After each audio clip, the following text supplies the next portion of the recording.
दिल्ली रवाना होने से पहले पप्पू यादव ने पटना एयरपोर्ट पर पत्रकारों से बातचीत में कहा कि हमारी आइडियोलॉजी राहुल गांधी और प्रियंका गांधी की है। उन्होंने कहा कि चिराग पासवान और नीतीश कुमार मिलकर बिहार को विशेष राज्य का दर्जा दिलाए, देश में जातिगत गणना कराए। उन्होंने कहा कि नीतीश कुमार, चिराग पासवान 75% से ज्यादा जो आरक्षण का प्रस्ताव पास हुआ है उसको केंद्र सरकार से कराए। पप्पू यादव ने यह भी कहा कि अब नफरत की राजनीति नहीं चलेगी। उन्होंने बगैर नाम लिए तेजस्वी यादव पर कटाक्ष करते हुए कहा कि यहाँ एरोगेंसी के कारण इंडिया गठबंधन हारा नहीं तो यहाँ भी अच्छी स्थिति होती। पूरे आवाम की, जिन लोगों ने ट्रस्ट किया, ब्लेसिंग दी, जनता की, सर्व समाज की और सच्चाई की, जात पात नहीं हुआ, हिंदू मुसलमान नहीं हुआ। और जो लोग इस देश में एग्रेशन हमेशा दिखाते हैं, एरोगेंसी दिखाते हैं, अहंकार दिखाते हैं या नफरत की राजनीति दिखाते हैं, उसकी हार भी है, केंद्र में भी बिहार में भी है। तो गलत है ना।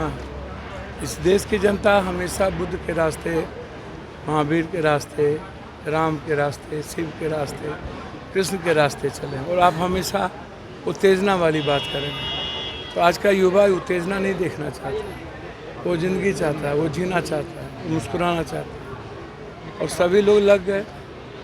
आज 25-30 सीट, कम से कम 25 सीट होती है आज इंडिया को। आप कितने से हार रहे हैं? आप मधेपुरा हार रहे हैं, आप कटिहार हार रहे हैं, सुपौल हार रहे हैं, आप खगड़िया हार रहे हैं। अब आप बताइए ना, इधर लेफ्ट यदि नहीं होता और पवन सिंह जी का जो चुनाव था जिसमें एक तरफा हमारे राजपूत समाज के लोग हो गए, तो सारे कुशवाहा डाइवर्ट कर गए सब लोग, जिसमें इधर सीट जीती। आप हमको बताइए ना कि बिहार में यूपी और महाराष्ट्र की तरह क्यों नहीं लड़ा गया? यूपी में अखिलेश जी,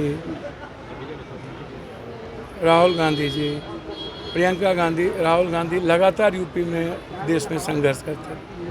और जहाँ राहुल गांधी जी अपने यात्रा में गए, आप देख लीजिए, मिश्रा जी के यहाँ है, वहाँ है, उसमें भी आप देख लीजिए। अब स्थिति को देखिए ना, परिस्थिति देखिए ना। तो हालात आज क्या ये, अब मोदी सरकार तो होगी नहीं, एनडीए इंडिया की सरकार होगी। और दूसरी सबसे बड़ी बात क्या है, कि अब तो मैं चाहता हूँ नीतीश जी और चिराग जी, आपके भरोसे, आपके रमो क्रम पर सरकार है, आप चरण पादुका भी कर लिया। तो सबसे पहले आप जो 69% आरक्षण दिए हैं देश में, आप वो लागू करवाइए। दूसरा, जाति जनगणना लागू करवाइए। तीसरा, विशेष राज्य का दर्जा लीजिए, विशेष पैकेज लीजिए। और बिहार के जो पलायन है, जो बाढ़ की स्थिति, हाई डैम आप बनवाइए, अधिक से अधिक एयरपोर्ट हो, पूर्णिया में हो, इंफ्रास्ट्रक्चर बढ़े। तो आप करिए डेवलपमेंट। मैं चाहता हूँ कि डेवलपमेंट हो। पप्पू यादव से सबसे व्यक्तिगत संबंध भी है क्या? अगर ऑफर आता है तो पप्पू यादव एनडीए के सर, मेरी आइडियोलॉजी कंप्लीट रूप से राहुल जी, प्रियंका गांधी जी की है। पीएम मोदी से हम निश्चित रूप से मदद लेंगे पूर्णिया के विकास के लिए और सहयोग के लिए, हर तरह के लिए।